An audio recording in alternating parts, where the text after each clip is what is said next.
Muy buenos días. Hoy vamos a iniciar la primera sesión de literatura de cuarto, parte uno, primera sesión. Y antes de iniciar vamos a compartir pantallas un momento.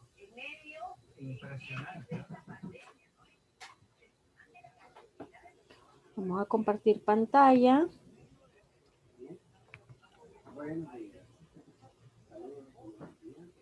Me disculpan, pero es que estoy pendiente también de lo que es las noticias. Bien, muchachos. Vamos a esperar que vayan ingresando los estudiantes. Va ingresando Ricardo Lancho.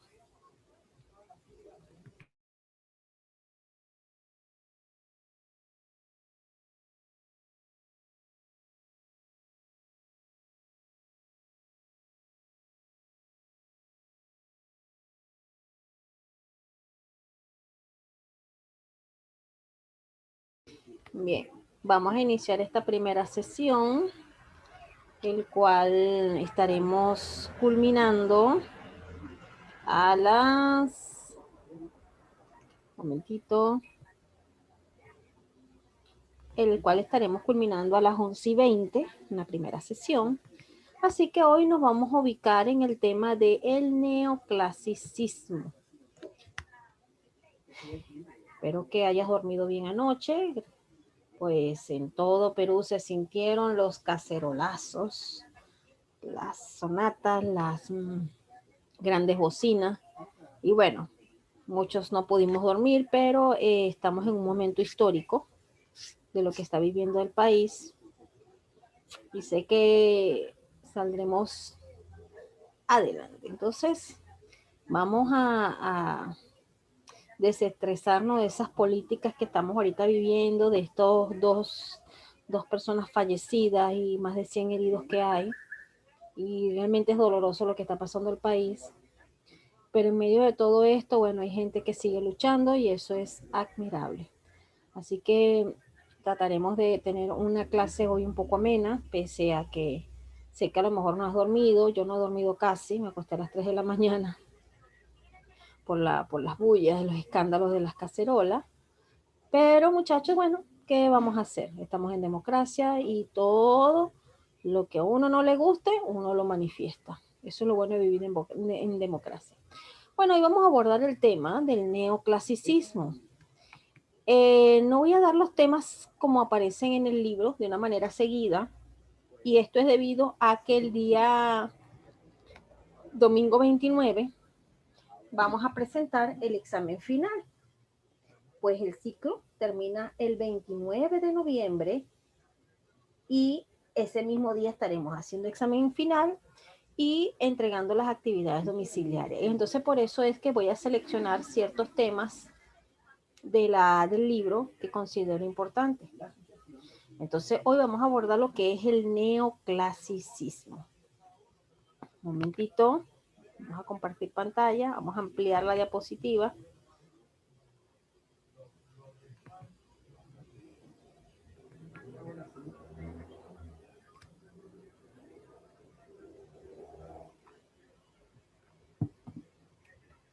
Bien, el neoclasicismo. Por acá tenemos un concepto que en la literatura neoclásica hace referencia al movimiento literario impulsado por los principios de la Ilustración con el fin de emular los valores de los autores griegos y romanos. Esta tendencia comenzó a mediados del siglo XVIII en Europa. Y es que Europa en este siglo estaba sacudido, pues en este siglo hubo el terremoto en Lisboa en 1755 aproximadamente. También Prusia tenía conflicto, los Países Bajos, o sea, había un desencadenante a lo que surgió lo que fue la ilustración. Entonces, como puedes ver acá, la literatura neoclásica fue impulsada por los principios de esta ilustración, pues estaba sacudida en el siglo XVIII, estaba sacudida toda Europa. Y con el fin de contrarrestar las enseñanzas de la época en pro de la cultura, surge el neoclasicismo. La literatura neoclásica no solo influyó en la literatura general, sino también en otras áreas como las artes, la pintura, la música, la escultura, la arquitectura e incluso hasta la manera de vestirse. Hubo ese neoclasicismo. Y es que este tipo de literatura buscaba enaltecer la estructura de los pensadores de la antigua Grecia y de Roma. La intención es dejar de lado la improvisación y la experimentación que se manifestó durante el Renacimiento. En el movimiento renacentista fue un movimiento más que todo antropocéntrico, el hombre como el centro de todo.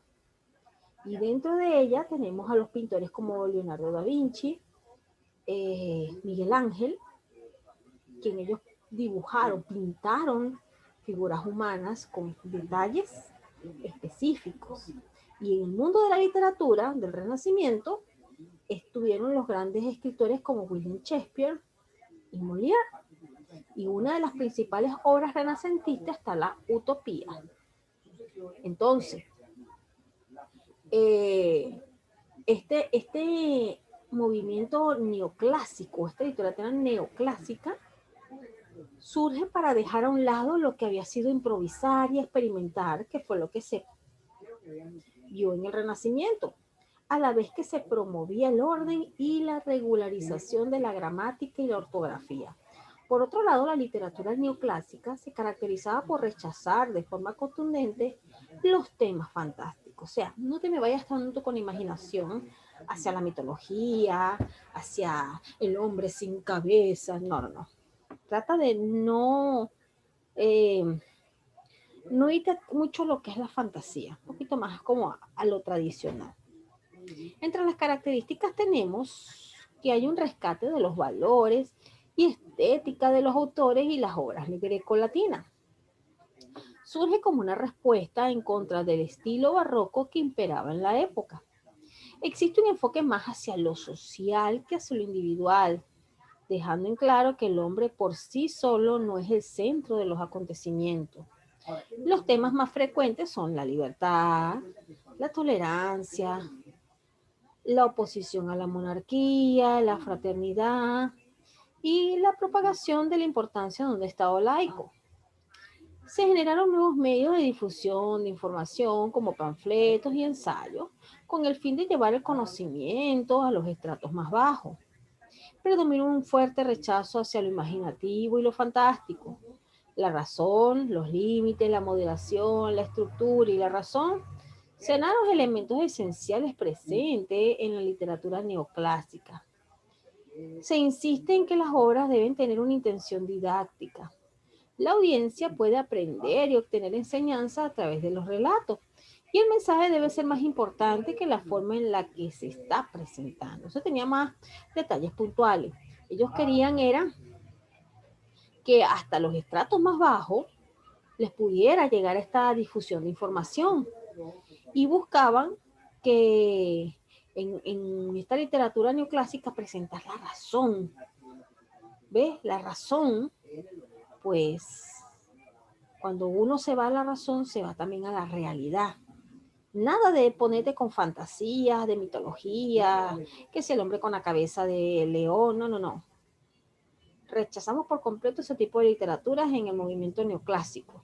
Lo que queremos es dar información que también puedas aprender y obtener una enseñanza con los relatos. O sea, volver a lo tradicional. Entre los autores y obras principales de la literatura neoclásica tenemos a Jean-Baptiste Poquelin. Pues Jean-Baptiste, también conocido como Molière, fue un escritor francés que se desempeñó como escritor, actor y abogado. Y su obra es más famosa como la llamada Tartuffe o Tartuffe, considerada como una de las polémicas por mofarse de la clase pudiente. Por otra parte tenemos a Alexander Poe o Pope. Fue un escritor inglés, pero Pope es uno de los... A ver,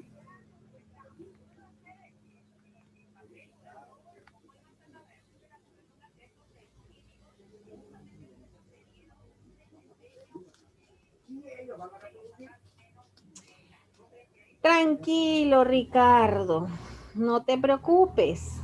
Mira, lo que tienes es que ubicarte. A ti te pasó como la Miss Colombia. Cuando hubo el Miss Universo, nombraron a Miss Colombia como la ganadora, pero un minuto después le dijeron que había sido Miss Tailandia. Te pasó que te habían comunicado que ya estabas graduado, ¿no? Ya estabas listo y te decepcionaron. No te preocupes, Diogo. Vamos por aquí, vamos a ver qué es lo que hemos visto. Déjame ubicar. Ok. Estuvimos viendo, hemos tenido la clase del 1 de noviembre. Perdón, hemos tenido la clase del 25 de octubre. Tenemos 25 de octubre, 1 de noviembre, 8 de noviembre y hoy. Hemos tenido 4 clases. Así que te puedes poner al día con los temas 1, tema 2, tema 3, tema 4. Y luego te vas a ir al tema de hoy, que es el neoclasicismo, que estoy haciendo un salto grande. Pero este salto que estoy dando es para hacer como un resumen. Así que desarrolla los temas 1, 2, 3 y 4 de tu libro. No te preocupes. Si no tienes el libro, dile a la señora Juana que te lo haga llegar. Porque yo lo tengo es en foto. Entonces, ubícate en el tema del neoclasicismo. No ha pasado nada, Diogo. El examen es el lunes 29, pero el próximo domingo estaré dando los apuntes. Así que no te preocupes. Lo que vamos a evaluar en este ciclo, Diogo, es lo siguiente.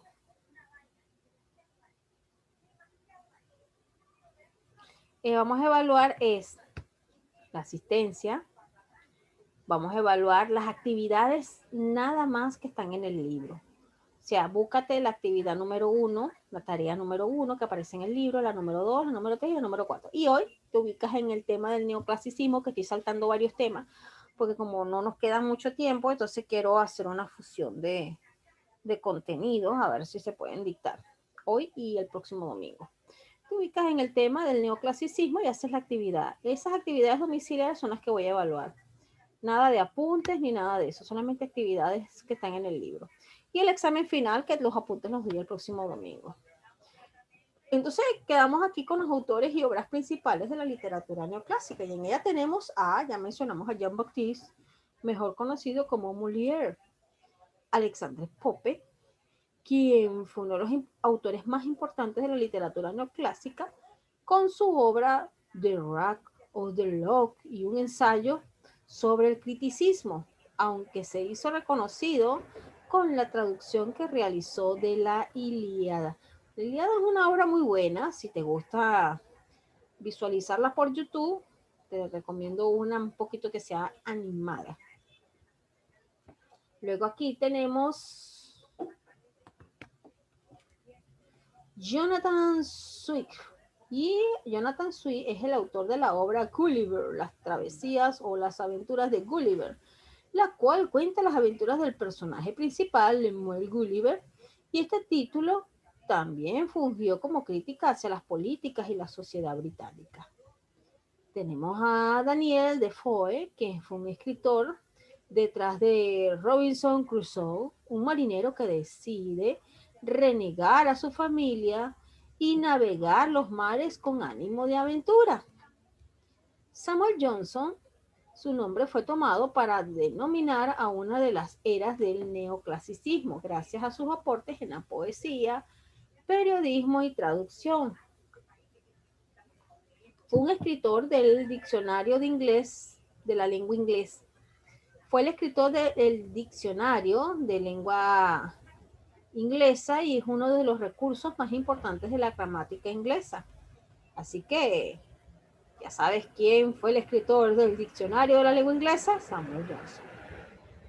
Bien, con ella avanzamos a lo que es el neoclasicismo, pues fue un movimiento que trató como de rescatar esos valores que estaban por ahí como que extraviados, como que, ¿dónde están? ¿Qué pasó? Entonces, junto a ellos, voy a abrir uno de los archivos, un momentico, porque vamos a fusionar varias clases.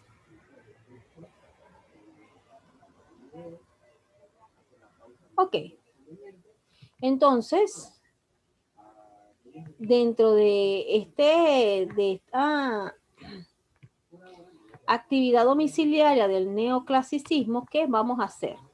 Bueno, primero, número uno, vas a elaborar un mapa mental de la literatura neoclásica. Aquí lo tienes. Vas a elaborar un mapa mental de la literatura clásica. Vas a organizar la información de Molière. ¿Qué queremos de Molière? Sus datos biográficos, sus obras principales, características de sus obras. Eso es actividad domiciliaria. Si tuvieras mucho dinero, ¿cómo vivirías tu vida? Responde esa pregunta en tu actividad domiciliaria. Respóndela a tu gusto. Ay, qué rico tener tanta plata. Prepara un pupiletra con los siguientes términos. Vas a realizar un pupiletra y en ese pupiletra va que estén los siguientes términos. Neoclasicismo, Paul Royal, Arpagón, Tartufo, racionalismo, misántropo, enciclopedia, Mariana, barroco, Elisa, Molière, Rianto, Avaro, Valerio. Bien, yo sé que tú de repente no tienes el libro, pero aprovechas entonces, Ricardo, de tomar un capture. Número 1. Elabora un mapa mental de la literatura neoclásica. Aprovechen para los chicos que no ingresan porque están trabajando, toman un capture rápido allí de lo que tienes que elaborar para tu actividad domiciliaria.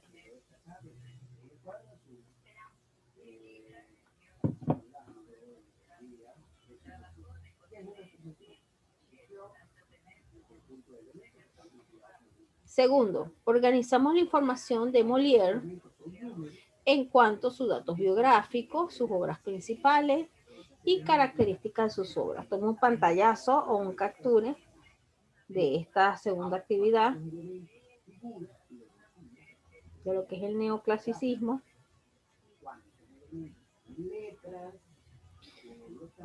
Luego, vas a responder en tu cuaderno, si tuvieras mucho dinero, ¿cómo vivirías tu vida? Respóndela a tu manera personal. Tomarle un pantallazo, un capture.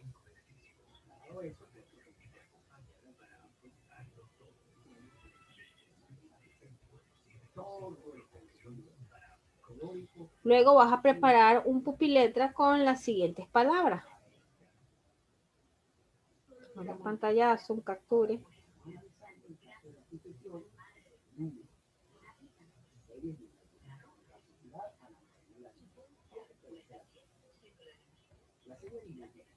Y esa es la actividad que vas a realizar del neoclasicismo. Ahora nos vamos a ir con otro tema nuevo dentro de la literatura de cuarto grado. Y vamos a tratar lo que es el romanticismo.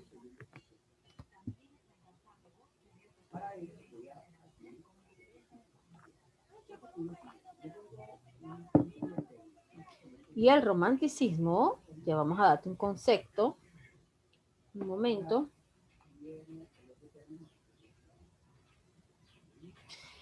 Es un movimiento artístico e intelectual que tuvo lugar hacia finales del siglo XVIII y a principios del siglo XIX en Inglaterra, Alemania y Francia, para luego extenderse a todo el mundo.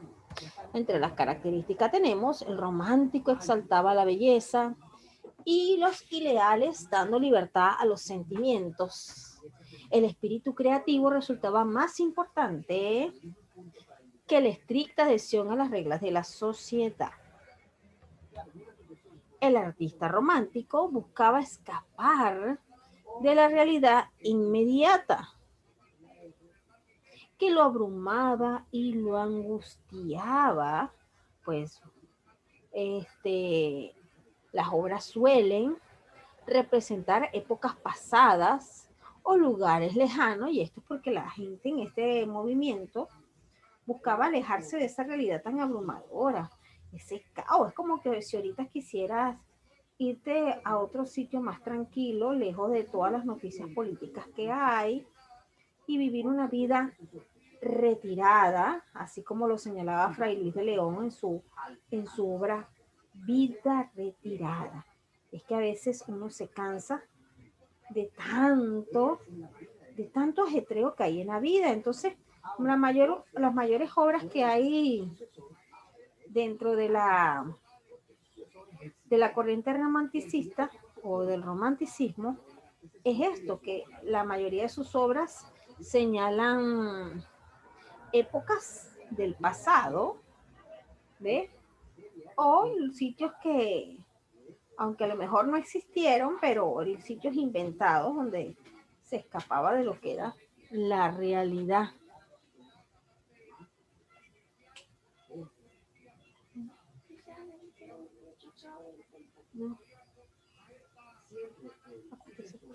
Entonces, por acá seguimos.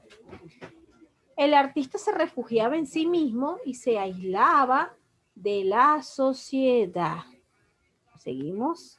La subjetividad, pues el movimiento exaltaba los sentimientos y los estados de ánimo sobre el racionalismo. El miedo, la pasión, la locura y la soledad fueron algunos de los temas más presentes en las obras románticas. Entre los representantes del romanticismo tenemos, un momentico, a John Wolfgang Goethe. Pues este señor fue considerado uno de los máximos representantes del romanticismo, así como su padre, puesto que Goethe fue el autor de las obras Cartas al joven Werther, libro publicado por este autor alemán.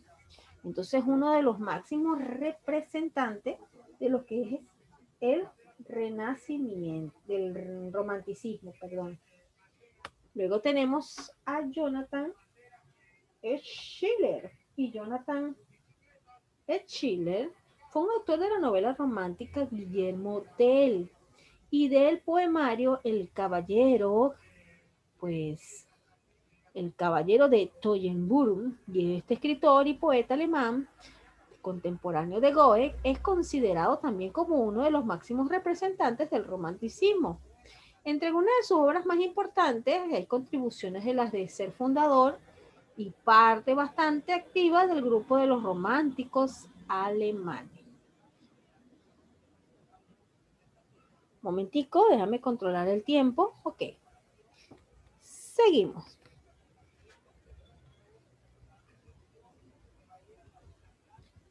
Tenemos a Víctor Hugo. Yo creo que a lo mejor lo habrás escuchado, y es que Víctor Hugo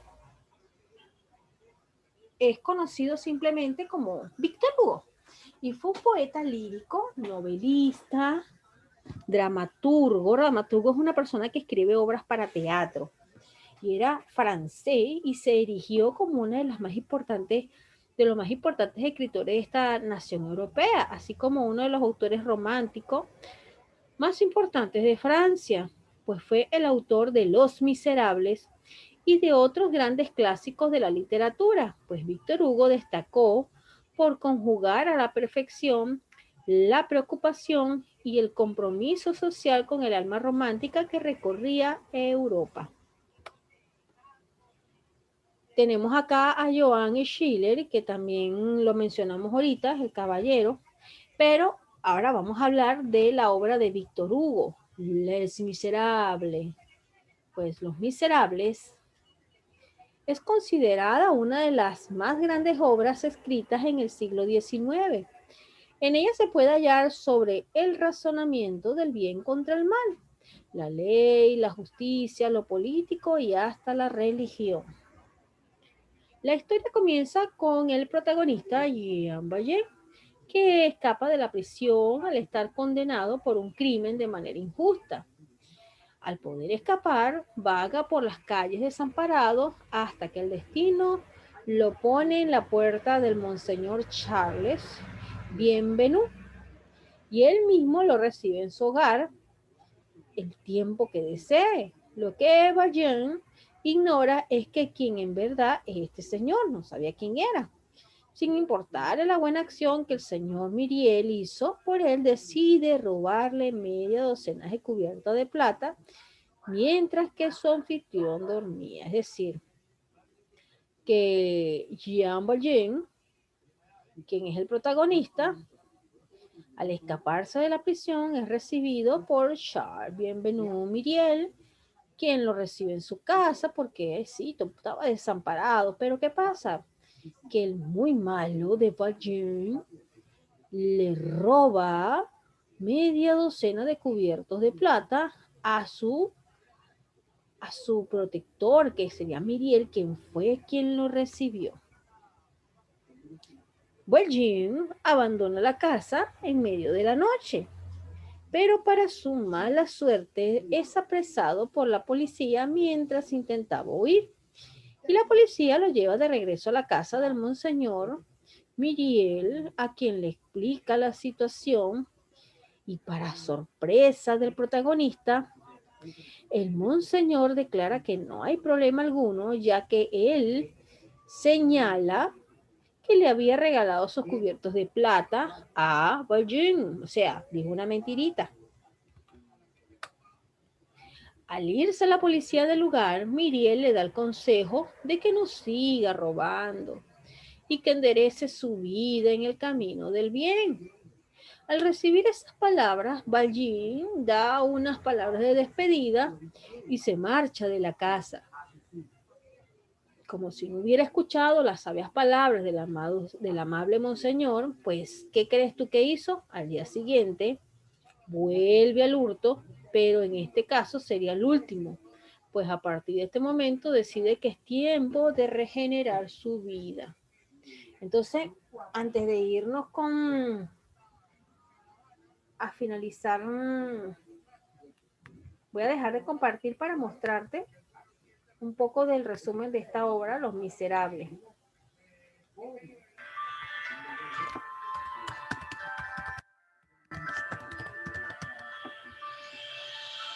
Un momentito.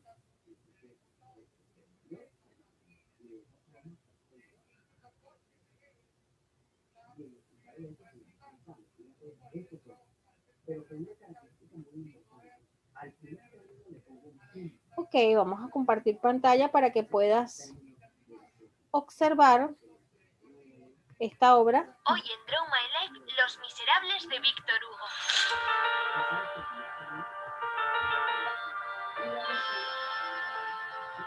En 1815, Monseñor Myriel recibió el cargo de obispo de Digne y aunque era un hombre de clase alta, demostró al pueblo su bondad y generosidad, donando dinero a los pobres y enfermos y permitiendo que su palacio fuese transformado en un hospital.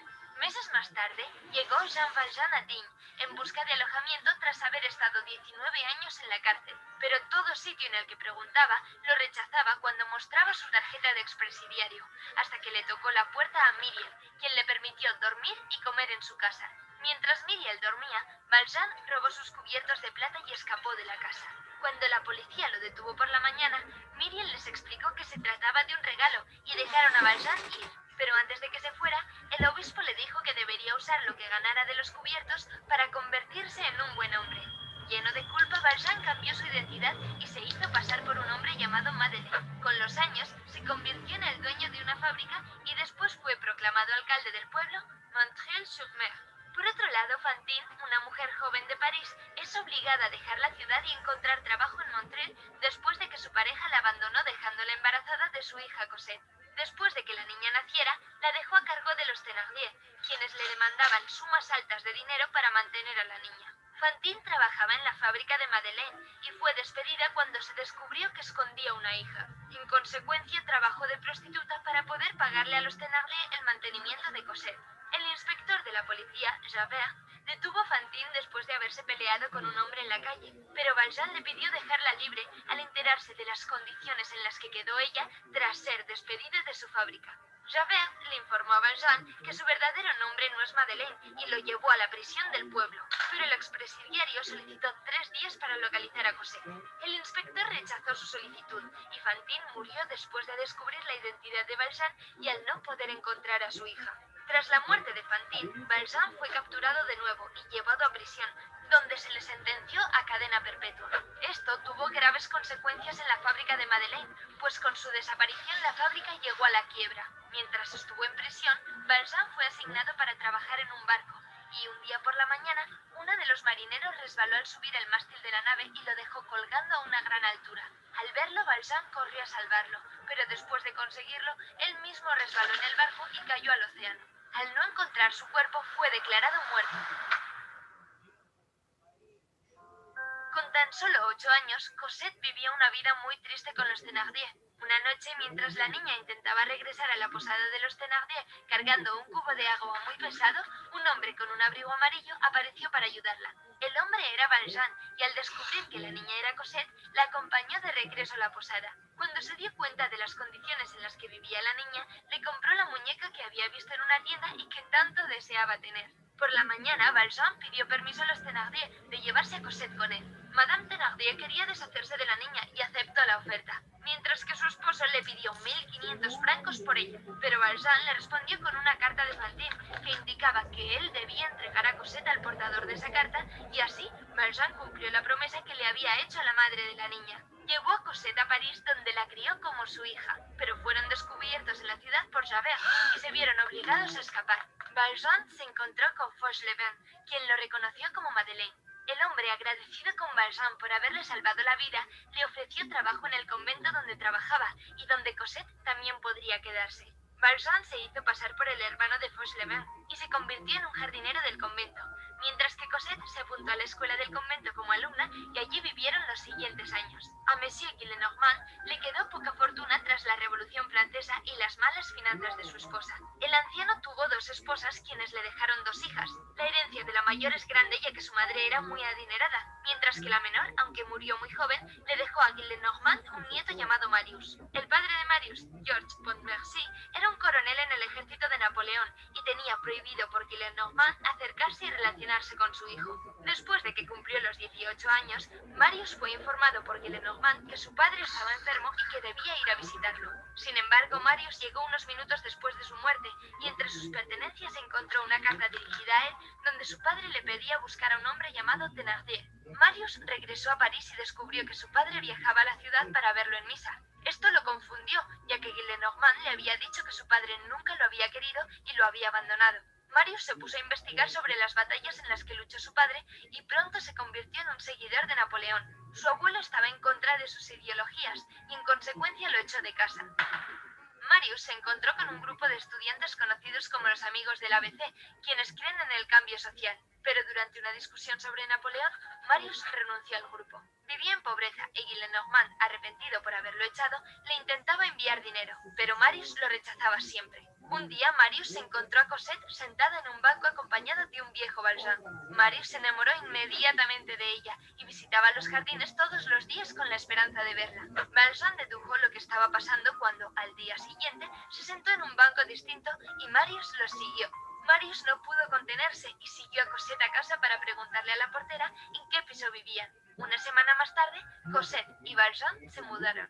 Marius intentó localizar a Cosette por meses y no conseguía dejar de pensar en ella. Su vecina, Eponine, lo visitó para pedirle dinero, pero Marius no se dio cuenta de que ella estaba intentando impresionarlo y le dio sus últimos 5 francos. A través de un hueco en la pared, Marius vio a Eponine entrar con Valjean y Cosette. Luego escuchó a la familia de Eponine planeando un robo a Valjean, por lo que Marius avisó a Javert. Cuando regresó escuchó al padre de Eponine revelarle a Valjean que se llamaba Thénardier y les avisó que la policía estaba allí con una nota. Javert entró a la casa, arrestó a los criminales y Valjean escapó por la ventana. Marius continuó obsesionado por Cosette, mientras que Eponine, por su amor a Marius, la había localizado. Ella le dijo dónde vivía Cosette y le pidió que la acompañara a su casa. Él le dio una moneda, pero ella la dejó caer y le dijo que no necesitaba su dinero. Mientras tanto, Cosette y Valjean vivían en paz, pero ella se dio cuenta de que la razón por la que se habían mudado no era por huir de Javert, sino para alejarla de otros hombres. Valjean lo hizo porque era consciente de que si perdía a Cosette, perdería todo lo que tenía en la vida. El niño vagabundo Gavroche escuchó al padre Mabeuf quejarse de sus finanzas. En la calle encontró a un criminal atacar a Valjean, pero el anciano consiguió defenderse, le dio su cartera y lo dejó ir. Gavroche entonces le robó al criminal la cartera y la lanzó al patio del padre Mabeuf. Mientras tanto, Marius continuó visitando la casa de Cosette a escondidas de Valjean. Una noche dejó una carta para ella con su declaración de amor, pero la tarde siguiente, cuando Valjean salió de la casa, Marius entró en el jardín y confesó su amor por ella. En las calles de París, Gavroche continuó practicando su filosofía callejera. Descubrió a dos niños abandonados un día por la noche y utilizó el poco dinero que tenía para comprarles comida. Pero no se dio cuenta de que esos niños eran sus hermanos menores, hijos de Monsieur Thénardier. Gavroche se llevó a sus hermanos a su hogar en la estatua cerca de la prisión de la Bastilla. Por la noche, un grupo de criminales escapó de la prisión, incluyendo Thénardier. Gavroche lo ayudó a escapar, pero el hombre nunca descubrió que se trataba de su propio hijo. El amor entre Marius y Cosette continuó creciendo, pero Valjean destruyó su sueño al anunciarles que planeaba llevarse a Cosette a Inglaterra en una semana. Thénardier estaba tramando venganza contra Valjean, pero Eponine logró aplazar sus planes. Cosette le comunicó a Marius los planes de Valjean, y él fue con Gillenormand para pedirle permiso de casarse con ella. Pero los dos terminaron en una discusión intensa. Después, Marius volvió a la casa de Valjean, pero cuando descubrió que se habían marchado, se unió a sus amigos en las barricadas. París estaba en medio de una epidemia de cólera, y el ambiente tenía una tensión tan fuerte que en cualquier momento estallaba una rebelión. Esta llegó el 5 de junio de 1832. Con miedo que el pueblo reaccionara con violencia, la monarquía envió tropas por la ciudad y las barricadas aparecieron. Los primeros en responder fueron los amigos del ABC con Marius, los cuales se prepararon para un enfrentamiento con el ejército. A ellos se les unieron Gavroche y el padre Mabeuf. El grupo levantó barricadas en la ciudad con ayuda de Gavroche para organizar su defensa. Los revolucionarios construyeron barricadas con objetos ordinarios y se sentían optimistas con la caída de la noche. Cuando terminaron la construcción, esperaron a las tropas y uno de ellos descubrió que uno de los hombres que se había unido al grupo era Javert y lo tomaron como prisionero. Enfadado, desolado y con ganas de morir, Marius cogió las dos pistolas que le había dado Javert y se dirigió al centro de París caminando como hombre muerto. Las tropas llegaron y el grupo condenó a Javert a muerte, pero lo dejó vivir con la esperanza de cambiarlo por un prisionero del ejército. Marius fue salvado por Eponine disfrazada y antes de morir ella le entregó una carta donde Cosette revelaba su ubicación. Él le escribió una carta informándole que moriría en las barricadas y la envió con Gavroche. El niño encontró a Valjean, quien le quitó la carta y le dijo que se la entregaría a Cosette. Cuando la leyó, Valjean cambió de opinión sobre Marius y se dirigió a las barricadas vestido con el uniforme de la Guardia Nacional. Valjean apareció para unirse al grupo en la batalla. El líder del grupo ordenó la ejecución de Javert cuando escuchó que las tropas se acercaban. Valjean se ofreció a hacerlo, pero en el último momento le dijo su nombre real y lo dejó libre. Las tropas atacaron la barricada y Marius recibió un disparo, pero Valjean lo recogió en sus brazos y lo llevó por el drenaje de la ciudad. Lograron salir gracias a Thénardier y en la salida se encontraron con Javert. Valjean le pidió llevar a Marius con su abuelo y después de hacerlo le pidió ver a Cosette una última vez. Después de dejar a Valjean en su casa, Javert no sabía si entregarlo a la policía o dejarlo ir. Escribió una carta al jefe de la policía parisina, caminó hasta el río Sena y después de mirarlo unos momentos, se lanzó y murió ahogado. 6 meses más tarde, Marius se recuperó completamente. De nuevo pidió permiso a su abuelo de casarse con Cosette y este aceptó. Gillenormand se sorprendió cuando escuchó a Valjean decir que Cosette tendría una dote de 600.000 francos, ya que había pensado que ella era una chica de clase media. Valjean no quería firmar los papeles de la boda, ya que sabía del nacimiento ilegítimo de la chica y no quería falsificar su nombre en el documento. Así que fingió estar enfermo y Gillenormand fue quien firmó los papeles. Después de la boda, Valjean le confesó su pasado a Marius y lo dejó sorprendido, pues no sabía si creerle. Los dos estuvieron de acuerdo en que lo mejor sería que Valjean no volviera a ver a Cosette, y en los ojos de Marius, Valjean era el criminal responsable de la muerte de Javert. Marius se aseguró de alejar a Cosette de Valjean. El anciano cayó en una depresión al pensar que había perdido a Cosette para siempre, y cayó enfermo deseando que llegara el momento de morir. Una semana semanas más tarde, Thénardier visitó a Marius y le dijo que tenía información de Valjean para venderle. Marius le pagó y Thénardier le reveló que Valjean no había matado a Javert y que en realidad había sido quien los salvó de la barricada. Al escuchar la verdad, Marius y Cosette se dirigieron a casa de Valjean y lo encontraron postrado en la cama. Al verlos, Valjean se puso feliz y abrazó a Cosette por última vez antes de morir en paz.